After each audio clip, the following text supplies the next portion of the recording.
contestado sus 3 preguntas.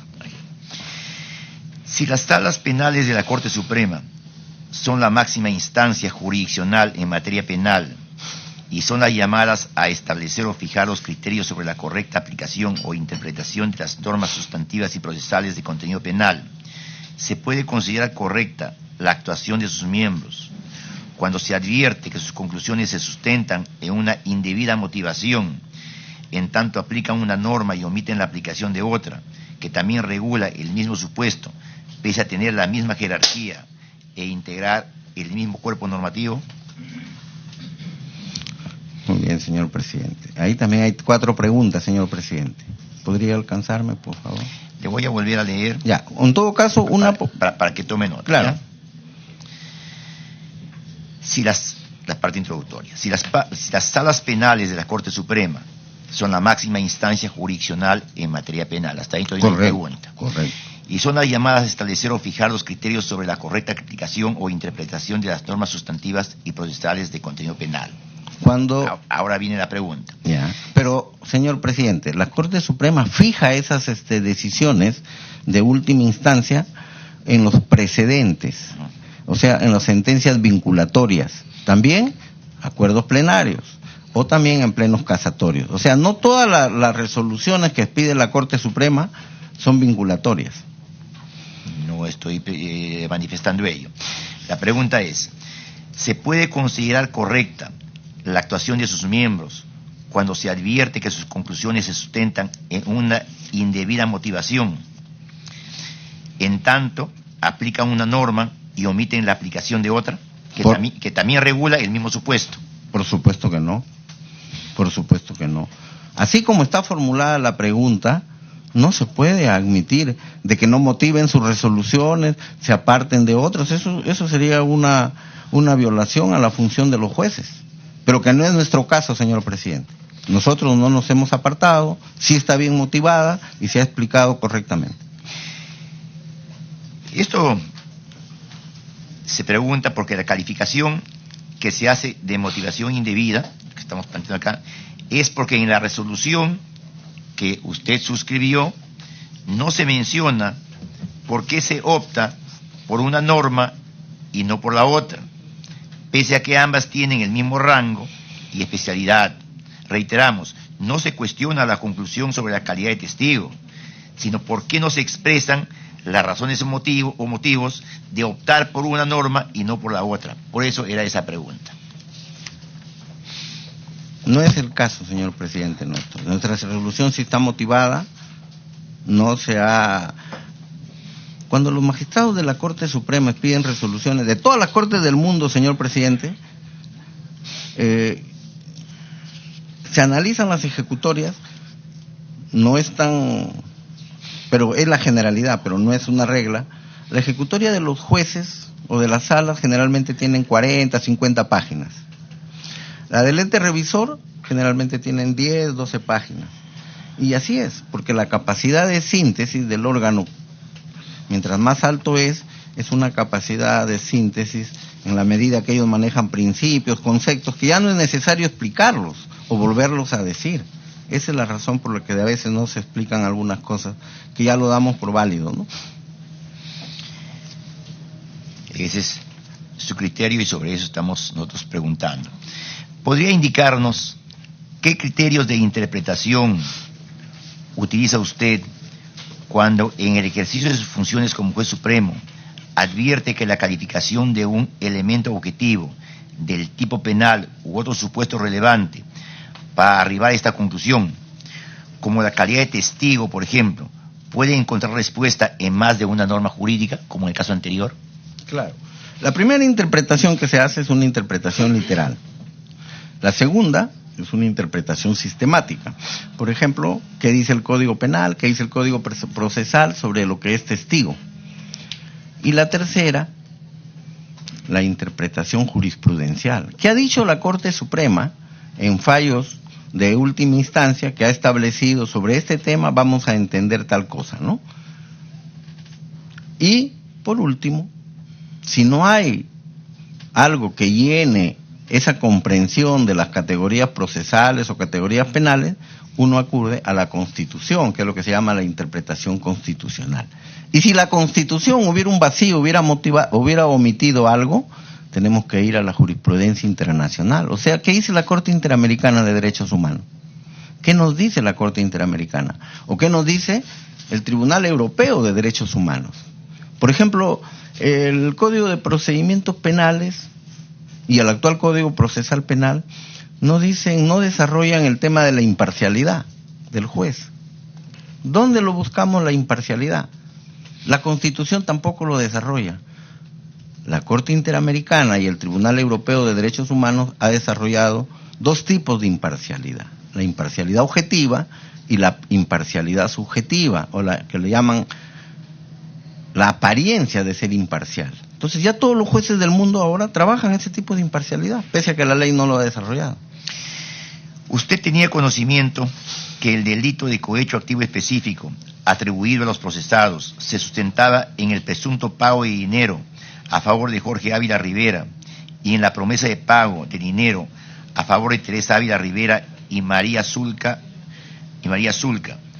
para que se retracten o para que no declaren en el proceso seguido contra Ollanta Humala Tazo por los delitos de tortura, secuestro y desaparición forzada?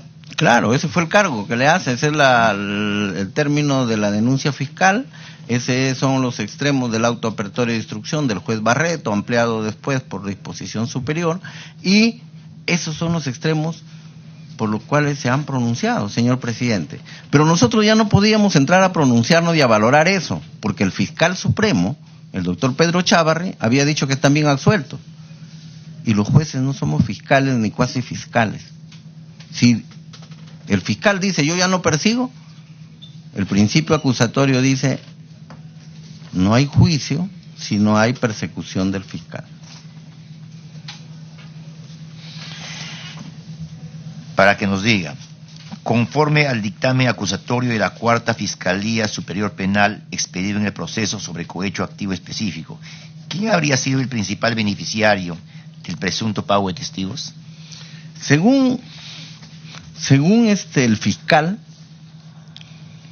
en su tesis incriminatoria, desarrolla de que el principal beneficiado sería el señor Ollanta Humala Tazo. Esto se discutió cuando comenzó el proceso penal.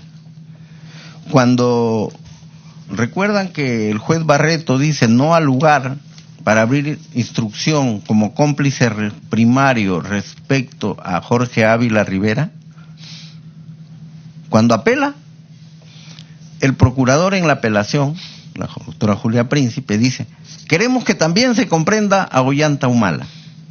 Entonces la sala le dice, oye, no es objeto de proceso el señor Ollanta Humala.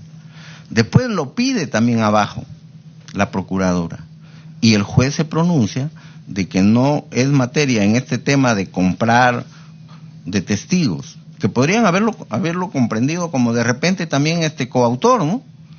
Pero no lo comprendieron. Entonces, como es cosa decidida, cosa juzgada, porque la Constitución ha establecido que las sentencias absolutorias, los autos de sobreseimiento y las resoluciones que han quedado firmes adquieren la calidad de cosa juzgada, adquirió la calidad de cosa juzgada y ya no fue objeto de pronunciamiento. Por eso es que en sede superior y en la Corte Suprema ya no. Eso lo dice el fiscal. Yo no podría decir que era o no era beneficiado porque no es la competencia del juez decir incriminaciones que es propio del fiscal y de la Procuraduría, ¿no?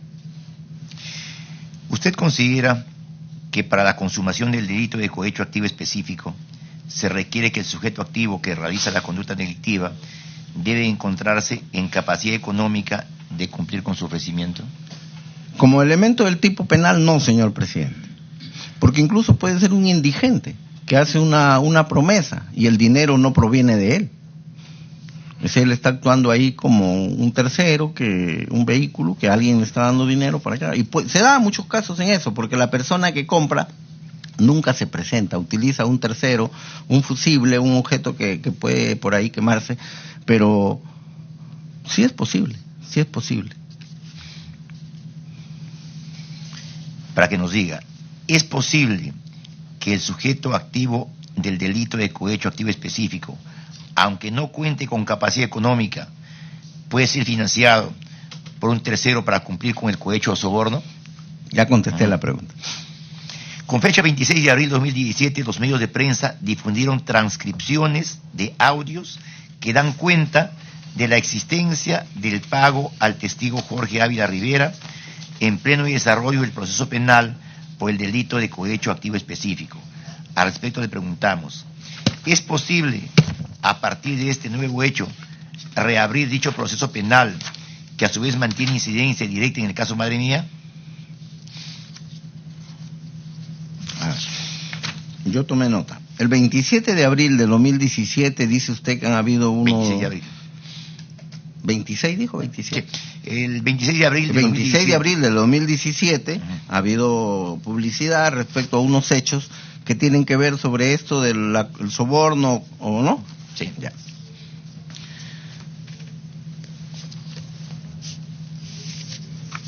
La Constitución Política del Estado, según el artículo 38, dice: todos los peruanos tienen el deber de honrar al Perú y de proteger los intereses, así como respetar, cumplir y defender la Constitución y el ordenamiento jurídico de la nación. Todos los peruanos, sean o no sean funcionarios, más aún si es juez, mayor razón. Y la Constitución también dice, en el artículo 139,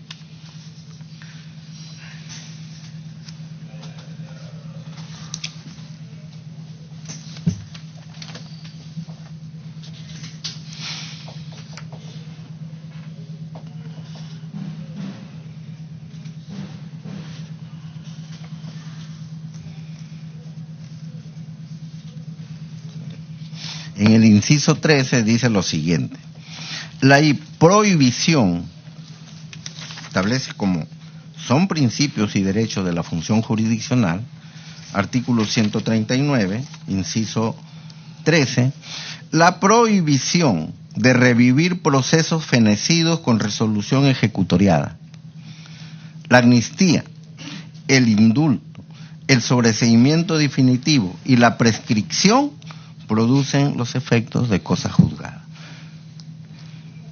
Esto literalmente podría decir no se puede abrir nunca, pero sí, como le decía, el Tribunal Europeo de Derechos Humanos y la Corte Interamericana de Derechos Humanos ha establecido que sí se puede abrir aun cuando haya habido sentencias, única y exclusivamente cuando se tratan de delitos de lesa humanidad, desaparición forzada, tortura, genocidio. Y eso sí se puede abrir, señor presidente. Esa era la pregunta, señor Morales Paragués. Ofrecemos la palabra a la congresista Jenny Vilcatoma para que haga sus preguntas respectivas. Muy buenos días, señor presidente, y a través suyo hacer llegar un saludo cordial a todos mis colegas congresistas y darle la bienvenida a nuestro invitado, al señor Segundo Baltasar, consejero del Consejo Nacional de la Magistratura. En ese sentido, señor presidente, quisiéramos que tuviera a bien, ¿se nos puede explicar este último párrafo y argumento fuerte que se utiliza en esta resolución finalmente para declarar no haber nulidad de la sentencia expedida por la Sala Penal Nacional del 28 de febrero del año 2011, cuando se determina, ¿no?, que finalmente esta decisión, ¿no?, adquiere mayor relevancia declarar excepción si se advierte que a Jorge Ávila Rivera se le ha procesado como cómplice primario por delito de cohecho activo específico en agravio del Estado. Caso contrario, tendríamos una antinomia que arroja una incongruencia en la decisión, al describir que el testigo Ávila Rivera, al recibir la dádiva corrupta y actuando como fuente de prueba, se convierta a su vez en cómplice de este mismo hecho, sustentado en la variación de su declaración, más aún si no existe sentencia previa que califique la variación de su declaración fue un hecho falso. Quisiéramos, por favor, señor presidente, que nos amplíe, nos explique, ¿no? Se usa la terminología de la antinomia, ¿no? Que es una contradicción de leyes, contradicción de principios. ¿Puede explicarnos por qué resulta incongruente lo que se desarrolla en este argumento a entender, por lo menos de la suscrita, y sobre todo porque ¿a qué se refiere de la condición del señor testigo? Fuente de prueba en el caso Madre Mía, cómplice primario en el caso de cohecho activo específico. Quisiéramos, por favor, que nos pueda detallar ampliamente para poder entender este fundamento fuerte que finalmente determina esta decisión. Para que responda, señor Morales Parales. Gracias, señor presidente. Gracias por la pregunta. Primeramente, precisar que yo no vengo acá como miembro del Consejo Nacional de la Magistratura. Vengo por ser autor de una ejecutoria, o sea, vengo en su momento como juez de la Corte Suprema. Y respeto su opinión, que usted dice que resulta incongruente, es su opinión, la respeto, pero para mí no es incongruente. A ver, tiene la palabra con usted, Jenny Cató. Señor presidente, la pregunta está dirigida a que nos pueda explicar ampliamente, ¿no? Sí, eso voy a hacer. Porque valorar mi posición sin que primero responda, yo quisiera, por favor, que nos explique. Porque de la misma lectura, no sé si son los signos de puntuación, no encuentro coherencia. Por eso formulo la pregunta, señor presidente, para poder entender ampliamente ese fundamento. A ver, para que responda, señor Baltasar Morales Parales.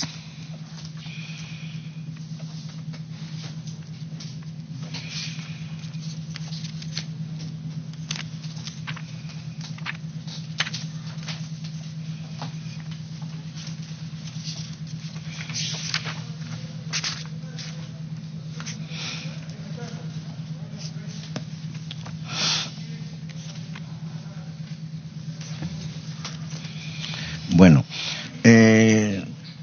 disculpe, pero yo estoy contestando en su momento como magistrado de la Corte Suprema.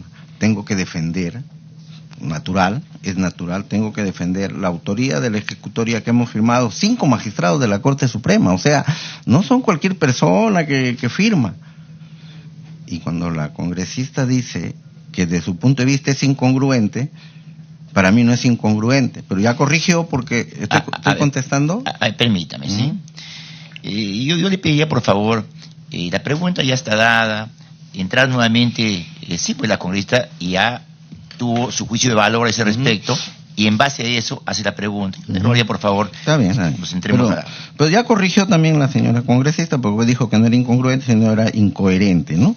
Incoherente por los signos de puntuación o cuando se dice antinomia, que es contradicción. Le voy a decir por qué, señor presidente. Mire, el 398 del Código Penal dice: el que bajo cualquier modalidad ofrece, da o promete donativo, ventaja o beneficio a un magistrado, puede ser un juez, es un juez, fiscal, perito, árbitro, miembro del tribunal administrativo o análogo, con el objetivo de influir en la decisión de su asunto sometido a su conocimiento o competencia, será reprimido con tal. Y en el segundo párrafo dice: cuando el donativo, promesa, ventaja se ofrece o entrega a un secretario, relator, auxiliar, testigo, traductor, intérprete o análogo, la pena será tal. Acá se está refiriendo que se pena al que ofrece. No se puede penar acá, en este tipo penal, no se puede penar al fiscal, no se puede penar al perito, no se puede penar al juez, porque para ellos hay otro tipo penal, que es, en el delito de corrupción,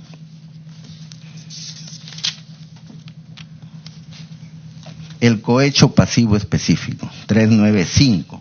En el 395 dice: el magistrado, árbitro, fiscal, perito, miembro del tribunal o cualquier otro análogo a los anteriores, tiene que ser funcionario público, que bajo cualquier modalidad acepte o reciba donativo, promesa.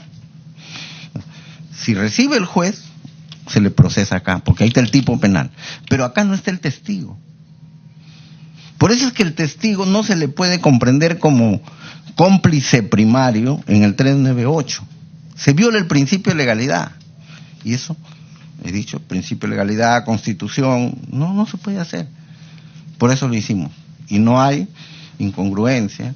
Si de hacerlo habría una antinomia. Y más aún si no era testigo, era agraviado.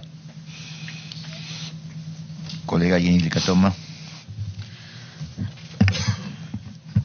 Señor presidente, en ese sentido, estando a que de la misma respuesta del señor invitado nos indica que el tipo penal correcto era el de cohecho pasivo específico previsto en el artículo 395, ¿por qué se resolvió por no haber nulidad y no se finalmente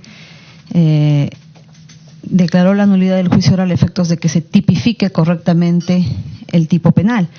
Porque el artículo 5 del Código de Procedimientos Penales prescribe que procede la excepción de naturaleza de acción cuando el hecho denunciado no constituye delito. Aquí nuestro invitado, señor presidente, eso acaba de decir que no era el delito previsto en el 398, pero que sí era delito previsto en el artículo 395 como cohecho pasivo específico. Y el segundo supuesto es cuando no es justiciable penalmente. Para que nos responda, señor Morales Parragués. Yo no he dicho, y lo aclaro, ahí estará la grabación, yo no he dicho que la actitud del testigo está en el 395, ¿no? Al contrario. Lo que yo estoy diciendo es de que en el 395 está establecido quiénes son las personas que pueden ser procesadas en calidad de funcionario. El magistrado, árbitro, fiscal, perito, miembro o tribunal de cualquier otro análogo. No está acá en este testigo. Entonces yo no estoy proponiendo de que acá lo comprendan.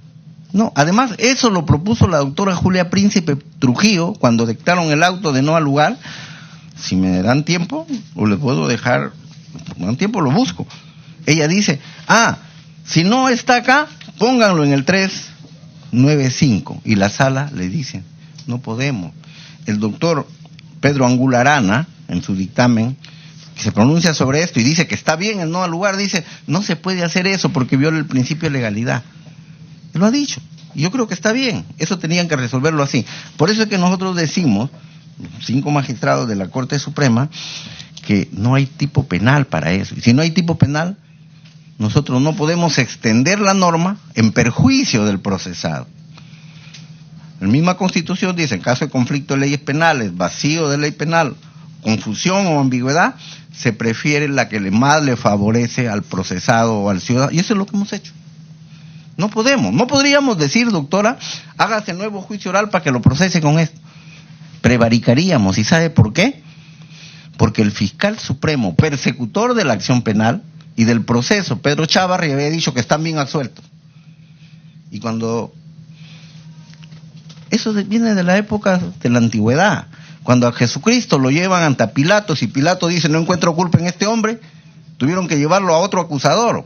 Porque enjuiciarlo a Cristo sin la opinión previa de un acusador como de Pilatos, se hubiera violentado. Desde ahí viene el principio acusatorio. Y ya lo hemos desarrollado, por supuesto, doctrinariamente ahora, ¿no? Si no hay acusación, no hay juicio. Por eso que en el nuevo Código Procesal Penal, el juez no abre instrucción de oficio. Antes sí se podía abrir, el juez escuchaba una noticia, un homicidio, iba y abría de oficio. Hoy día no, primero el fiscal. Primero tiene que el fiscal formular, si no, el juez no hace nada. Igual, las medidas cautelares, prisión preventiva, embargo, allanamiento, el fiscal tiene que pedirlo. Si el fiscal no lo pide, el juez no puede pronunciarse de oficio, está prohibido. Esas son las características del principio acusatorio, doctora. Colega Jenny Licatoma. Muchas gracias, señor presidente. Estamos hablando del asesinato de peruanos que fueron secuestrados, torturados, asesinados, y que de alguna manera, señor presidente, en el tiempo, los principios, la Constitución, se está utilizando como pretexto para poder justificar estas decisiones cuestionables que generaron impunidad. Sí, el principio de legalidad, sí, la Constitución, sí, no se puede perseguir eternamente a un investigado. ¿Y dónde está el derecho innominado de conocer la verdad? ¿Dónde queda el derecho de estas personas y de sus familiares que necesitan conocer la verdad?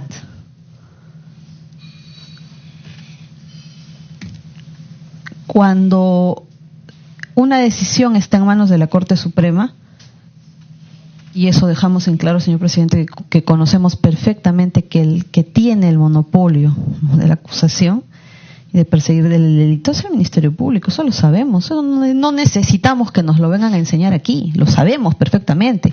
Lo que hacemos, señor presidente, ahora es cuestionar cómo no persiguieron, cómo no cumplieron su función y finalmente cómo a nivel de la sala, que tenía toda la facultad de observar todos aquellos vicios de nulidad que violaban el debido proceso, debieron haber sido observados y resueltos y haberse declarado la nulidad. No con ello usurpar la función del fiscal, identificar, así como lo hicieron en la primera ejecutoria, declarar la nulidad y que se vuelva a llevar a juicio oral. Pero aquí convenientemente, señor presidente, y es mi posición y la sostengo, hay justificación para todo. Para ello se utilizan las leyes, la Constitución. ¿Y dónde queda Teresa Ávila y su dolor por su hermana, la señora Natividad? ¿Dónde queda el pronunciamiento del señor Benigno? ¿Quién habla en todas estas resoluciones buscando la verdad, señor presidente? Me indigna, como es integrante del Ministerio Público, cómo se utilizan los argumentos, las leyes, las normas.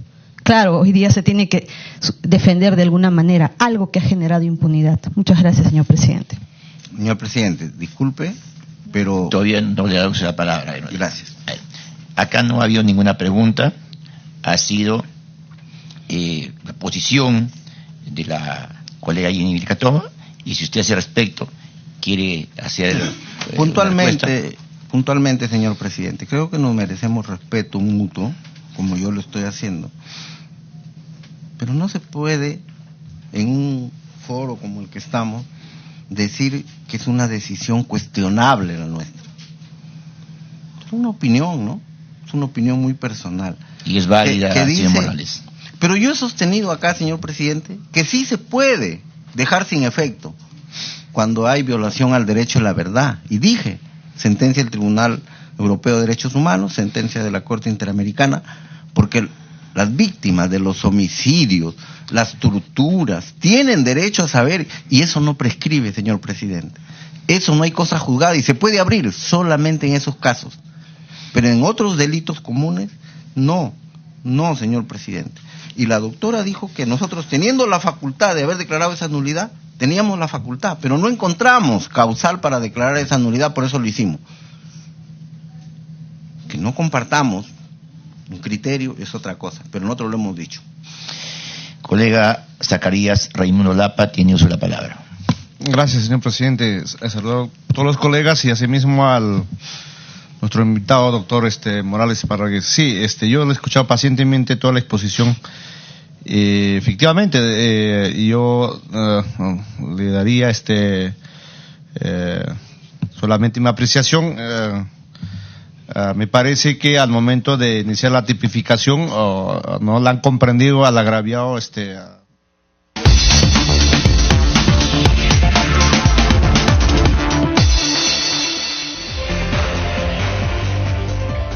A las 10 de la mañana con 52 minutos hacemos un alto de la transmisión de la sesión de la Comisión Madre para pasarnos al hemiciclo principal. Sesiona la Comisión de Constitución. Hoy se presenta el presidente del Consejo de Ministros, César Villanueva, para sustentar las bases para que el Ejecutivo obtenga nuevas